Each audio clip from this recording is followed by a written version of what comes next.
Sa dugang pa nga mga balita, ginpanindugan naman ni Private Prosecutor Attorney Amando Berhel Ligutan nga final na kagina-implementar ang desisyon sa Komisyon on Audit nga nagapamatuod sa Notice of Disallowance. Suno saya hindi ini magkabig nga ordinaryo nga pag-apila sa Korte Suprema bangod ang mahimo nga i-file amo ang Rola 65 certiorari nga lain sa regular nga proseso sang pag-apila. Suno kay Ligutan, kung wala sang temporaryo nga restraining order, ang Korte Suprema dapat ipatuman ang desisyon sang Komisyon on Audit.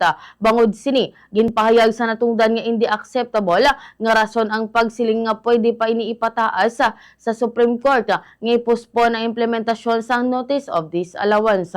Yari bala pamatian tang dugang nga pahayag ni House Private Prosecution Attorney Amando Berhel Ligutana.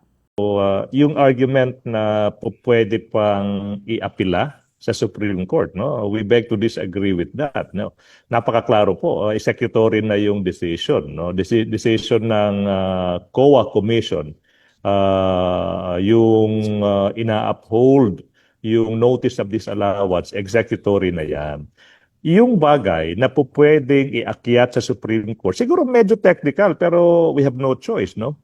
Iba yung inaapila mo sa Supreme Court through regular channel, yung pag-aapila. Tsaka iba pa rin yung tinatawag natin sa batas na Rule 65 certiorari. Ibig sabihin doon, pag Rule 65 certiorari, kung walang TRO, yung Supreme Courts, executory na. Final tsaka executory na yung decision ng COA Commission. So yung tanong, is it appeal ba yan? Apila ba yan? With all the respect po, we beg to disagree. Ibig sabihin, kung hindi po mag-i-issue ng TRO yung Supreme Court, tapos na po yung boxing.